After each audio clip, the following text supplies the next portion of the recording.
नमस्कार। आज के इस कॉन्क्लेव में, जो कि ख़ास तौर पे विकसित राजस्थान 2047 को ध्यान में रखते हुए एलएसडी डिपार्टमेंट के लिए डिज़ाइन किया गया है, उसके इस भव्य कार्यक्रम में आप सबका मैं अपनी ओर से और पूरे फर्स्ट इंडिया परिवार की ओर से बहुत बहुत स्वागत करता हूं, अभिनंदन करता हूं। आज सौभाग्य की बात है कि इस कार्यक्रम में आपके विभाग के मंत्री श्री झावर सिंह खर्रा स्वयं यहाँ मौजूद हैं। नगरीय विकास, स्वायत्त शासन और आवासन, ये तीनों महकमे आप देख रहे हैं।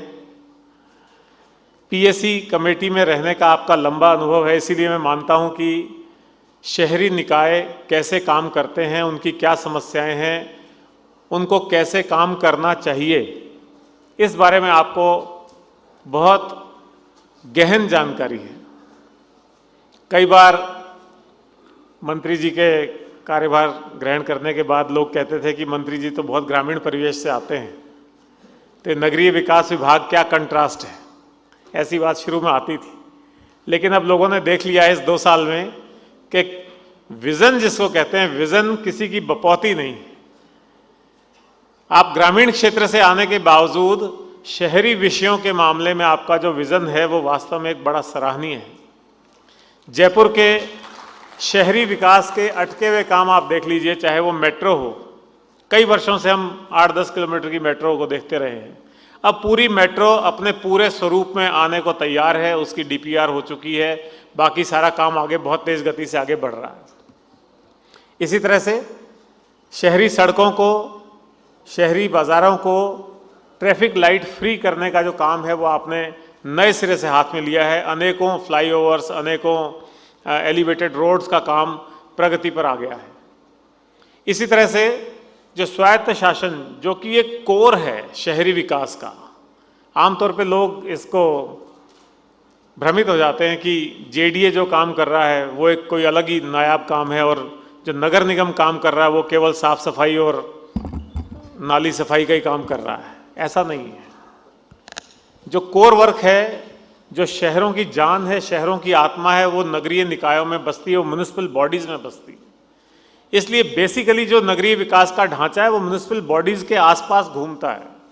उस काम को करने वाली फंक्शनल एजेंसीज डिफरेंट हो सकती हैं, कहीं जेडीए हो सकती है, कहीं यूआईटी हो सकती है, कहीं नगर निगम हो सकता है, कहीं कोई दूसरी स्पेशल बॉडीज इस काम के लिए बनाई जाती हैं। एसपीवी कहते हैं जिसको, स्पेशल पर्पस व्हीकल होता है, जैसे मेट्रो के लिए हो सकता है, जेसीटीएसएल के लिए हो सकता है। ऐसी अलग अलग बॉडीज आप बना सकते हैं, लेकिन काम का पूरा परव्यू किसका है? वो नगरीय विकास का है, वो शहरी विकास का है, और उसके लिए म्युनिसिपल बॉडीज जिम्मेदार है बेसिकली। तो ये पूरा खाका म्युनिसिपल बॉडीज तैयार करती हैं। और आज हमारे साथ मंच पे आपकी जयपुर की लोकप्रिय मेयर, अभी तक तो मैं कहूँगा जयपुर ग्रेटर की लोकप्रिय मेयर सौम्या जी भी मौजूद हैं। आपका भी बहुत बहुत स्वागत है। और ये एक अच्छा अवसर है क्योंकि 2 दिन बाद नगरीय जयपुर नगर निगम का कार्यकाल समाप्त होगा, तो उससे पहले आज आपका सानिध्य हमें यहाँ मिला है। सब लोगों को आपको सुनने का मौका भी मिलेगा, तो आपका भी यहाँ बहुत बहुत स्वागत है। रवि जैन जी, जो कि शहरी विकास में एक लंबा अनुभव रखते हैं, पहले जोधपुर डेवलपमेंट अथॉरिटी के कमिश्नर रहे, उसके बाद जयपुर डेवलपमेंट अथॉरिटी कमिश्नर रहे, जयपुर नगर निगम के कमिश्नर रहे, और अब एलएसडी सेक्रेटरी का काम देख रहे हैं। और आपका भी शहरी विकास के मामले में विजन वास्तव में सराहनीय है। इसी तरह से नारायण सिंह जी हमारे साथ हैं, जो कि जेसीटीएसएल का काम देख रहे हैं, और हरिमोहन मीणा जी हैं, आप भी हमारे साथ हैं। ये सब शहरी विकास के विषयों से और उन संस्थाओं से जुड़े हुए हैं। आपका भी बहुत बहुत स्वागत है। जिनेंद्र सिंह हमारे सीनियर एडिटर, और हमारी पूरी फर्स्ट इंडिया की टीम, हमारे जो इस बीट के रिपोर्टर्स हैं, अभिषेक हैं, भारत दीक्षित हैं, और बाकी सारे वरिष्ठ लोग बैठे हुए हैं, इस पूरी टीम का भी मैं स्वागत करता हूं। और ख़ास तौर पे जो पूरे राजस्थान के कोने कोने से, अलग अलग नगरीय निकायों से जो हमारे जनप्रतिनिधि आए हैं और जो अधिकारी आए हैं, मैं उनका भी बहुत बहुत स्वागत करता हूँ। राजस्थान अब एक अग्रणी प्रदेश बन गया। एक समय था जब राजस्थान को पिछड़ा हुआ, बीमारू प्रदेश कहते थे। अब राजस्थान देश के सारे प्रदेशों में अर्थव्यवस्था के मामले में 7वें नंबर पे आता है। और आज जो इस सेमिनार का विषय है विकसित राजस्थान 2047, उस काम में भी राजस्थान अग्रणी हो गया है, क्योंकि जब माननीय प्रधानमंत्री ने 2023 में विकसित भारत 2047 का विजन दिया था, उसके बाद एक जुमले के रूप में, एक नारे के रूप में सभी प्रदेशों ने उसको अपने अपने प्रदेश के नाम के साथ विकसित मध्य प्रदेश 2047, विकसित उत्तराखंड 2047, इस तरह के एक नारे दे दिए। लेकिन राजस्थान ऐसा अग्रणी राज्य है जिसने ये केवल नारा ही नहीं दिया, बल्कि वास्तव में विकसित राजस्थान 2047 का विजन डॉक्यूमेंट बना लिया और उसको पिछली 13 अक्टूबर को अमित शाह जी की उपस्थिति में लॉन्च कर दिया। जितने भी प्रमुख विभाग हैं जिनमें ये कार्रवाइयाँ होनी हैं, उन सब का बाकायदा चैप्टर्स हैं उसमें, और करीब 200 पेज का विजन डॉक्यूमेंट जारी हो चुका है। और नगरीय विकास विभाग या स्वायत्त शासन विभाग अग्रणी है इस तरह की कार्यशाला आयोजित करने में, ताकि बिना समय बर्बाद किए हुए जो भी उस विजन डॉक्यूमेंट के मेन इश्यूज हैं, मेन पॉइंट्स हैं, उन पे जल्दी से जल्दी कार्य योजना बना करके उनको अमली जामा पहनाने की कार्रवाई शुरू की जा सके। और इसी काम के लिए आज सुबह से आप और हम सब इकट्ठा हैं। और यहाँ पे मंत्री जी आपके आने से पहले 5 प्रेजेंटेशन हुए शहरी विकास के, नगरीय विकास के, अलग अलग मुद्दों को लेकर के, और सभी लोगों का पूरा रुझान था, सभी लोगों का इसमें जुड़ाव था। जहाँ तक शहरी विकास की बात है, ये किसी देश की प्रगति में कोई एक ऐसे नहीं है कि एक कोई हिस्सा है शहरी विकास, बल्कि ये किसी भी देश की अर्थव्यवस्था का ग्रोथ इंजन होता है शहरी विकास। जिस तरह से इंजन पूरी गाड़ी को लेकर के चलता है, ऐसे ही शहरी विकास जो है, नगरीय विकास है, वो पूरी अर्थव्यवस्था को खींच करके लेकर के जाता है। और जब हम किसी विकसित देश की बात करते हैं तो उस देश के सुव्यवस्थित, बसावट वाले और अच्छे से विकसित और आधुनिक शहर ही उसके विकसित होने की एक पहचान बनते हैं, पहचान बनाते हैं। और ये बात केवल यहीं ख़त्म नहीं होती है, बल्कि ये जो शहरी विकास है, जो बड़े शहर हैं, ये किसी भी देश की अर्थव्यवस्था की जो जीडीपी है उसका बहुत बड़ा हिस्सा देते हैं। जीडीपी और शहरी विकास दोनों पॉजिटिवली कोरिलेटेड चीज़ें हैं, दोनों जुड़ी हुई हैं। अगर हम विकसित देशों की बात करें, उनके साथ कंपैरिजन की बात करें, तो एक अनुमान के अनुसार भारत की वर्तमान में 35% जनसंख्या शहरों में रहती है, और उन शहरों का भारत की जीडीपी में 63% योगदान है। इसी तरह हम चीन की बात करें तो चीन का 65% आबादी शहरों में रहती है। भारत की 35% रहती है, चीन को हम मानते हैं विकसित देश है, उसकी 65% आबादी उसमें रहती है, और वो जीडीपी में 85% कंट्रीब्यूट करते हैं। अब बात करें यूएस की, जिसको आप सुपर पावर मानते हैं या सबसे बड़ा मानते हैं, उसका 83% आबादी शहरों में रहती है और जीडीपी में 90% योगदान करती है। तो ये आप देख सकते हैं कि कैसे विकसित देशों में जो बड़े बड़े शहर हैं वो वहाँ की जीडीपी में कंट्रीब्यूट करते हैं।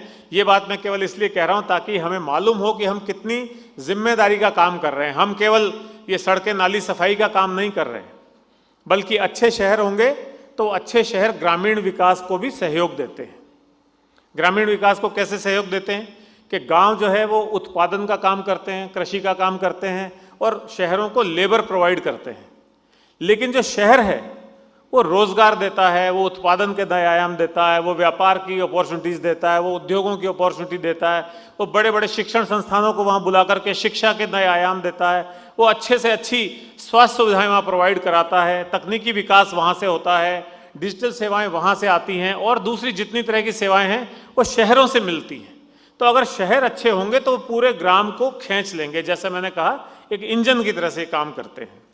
अब शहरों की बात हम जब करते हैं तो शहरों में क्या होना चाहिए, ख़ास तौर पे क्या होना चाहिए? एक तो लिवेबिलिटी होनी चाहिए। शहर जो है अच्छे गुणवत्तापूर्वक जीवन जीने के लिए बने हुए होने चाहिए। उनमें ऐसी सुविधाएं होनी चाहिए कि आदमी साफ हवा में सांस ले सके और अच्छी गुणवत्तापूर्वक जीवन जी सके। इसके अलावा इकोनॉमिक वाइब्रेंसी होनी चाहिए शहरों में। रोजगार के साधन होने चाहिए, व्यापारिक क्षेत्र होने चाहिए, औद्योगिक क्षेत्र होने चाहिए, शिक्षा के क्षेत्र होने चाहिए, जो सब मिल करके इकोनॉमी को बूस्टअप कर सके। इसी तरह से एक सस्टेनेबिलिटी होनी चाहिए। भविष्य के लिए हमको तैयार करना चाहिए। भविष्य में भी ये शहर जो है ऐसा नहीं हो कि उस आबादी का बोझ सहन नहीं कर पाए। जैसे आज हम देखते हैं जो अंधाधुंध शहरीकरण हो रहा है, गाँवों से लोग पलायन करके आते हैं और सोचते हैं शहरों में हमको रोजगार मिल जाएगा। शहरों में रहने के लिए आते हैं और शहर उसका बोझा ढो नहीं पाते। तो शहरी विकास इस तरह का हो कि फ्यूचर में जो पलायन होगा या शहरों का विस्तार होगा, उन सब की व्यवस्था भी, उन सुविधाओं की व्यवस्था भी पहले से ही हो, ताकि सस्टेनेबिलिटी बनी रहे, शहर भावी विकास के लिए तैयार हो। ये एक बेसिक भूमिका है। अब मैं कुछ चीज़ें आपके सामने रखना चाहूँगा जो कि विजन डॉक्यूमेंट पीपीटी, जो कि विजन डॉक्यूमेंट 2047 में राजस्थान के संदर्भ में उसमें अंकित की गई हैं। तो ख़ास तौर पे आप देख रहे हैं कि इसमें जो आगे चला गया कि ओके, तो इसमें जो समय आधारित लक्ष्य दिए गए हैं और शहरी विकास का एक रोड मैप आपके विजन डॉक्यूमेंट में दिया गया है, हम उसकी बात कर रहे हैं। तो पहला आप देख रहे हैं कि इसमें जो प्रमुख विषय लिए गए हैं वो जन कल्याण और सामाजिक सशक्तिकरण लिया गया है, तीव्र विकास और समृद्धि और रोजगार लिया गया है, बुनियादी ढांचा और सतत विकास, नीति, वित्त और सुशासन। तो इसमें जो खास तौर पे नीति, वित्त और सुशासन है और बुनियादी ढांचा और सतत विकास है, ये नगरीय निकायों, नगरीय शासन और नगरीय विकास विभाग की सीधी भूमिका तय करता है। इसी तरह से अब इसमें प्रमुख भूमिकाएं बताई गई हैं आपके ही विजन डॉक्यूमेंट में। ये मैं इसलिए दे रहा हूं क्योंकि मेरा ऐसा मानना है कि विजन डॉक्यूमेंट जारी हुए महीना होने को आया, लेकिन शायद ये अभी तक नगरीय निकायों में या और दूसरे सरकारी विभागों में अभी तक पहुंचा नहीं है उस ढंग से। तो जब हम आज यहाँ बात कर रहे हैं तो इसको हम पूरा ओरिएंटेशन हो, देखें, जानें कि इस विजन डॉक्यूमेंट में कितनी महत्वपूर्ण बातें शामिल की गई हैं। विजन में राजस्थान के सभी शहरों को स्मार्ट सिटी मॉडल पे डेवलप करने की बात कही गई है और उसमें जो चरणबद्ध बताया गया है, उन 2030 तक क्या होगा, 2035 तक क्या होगा, 2040 तक क्या होगा, 2047 तक क्या होगा, उसमें कम से कम 100 शहरों को स्मार्ट सिटी मॉडल पे डेवलप करने की बात कही गई है। इसी तरह से नगर निगमों को GIS, IoT और डिजिटल प्लेटफॉर्म का उपयोग करके शहरी प्रबंधन, स्वच्छता, जलापूर्ति, कचरा प्रबंधन और शिकायत निवारण का सिस्टम डेवलप करने के लिए कहा गया है। एक जो सबसे बड़ी बात इस विजन में कही गई है वो है सबके लिए आवास। उसके लिए बहुत सारी योजनाएं हैं, आपको मालूम ही है। प्रधानमंत्री आवास योजना है, मुख्यमंत्री आवास योजना है और दूसरी हर निकाय अपने स्तर पर भी विकास योजना बनाता है। इसी तरह से अर्बन इंफ्रास्ट्रक्चर की बात की गई है और एक बहुत शानदार बात कही गई है कि इंफ्रास्ट्रक्चर पहले, विकास बाद में। अर्थात शहरी इंफ्रास्ट्रक्चर को बनाने के लिए हर संभव प्रयास किया जाएगा, कोई उसमें दिक्कत नहीं आनी चाहिए। तीसरा है नगरीय योजनाएं भूमि उपयोग के बारे में।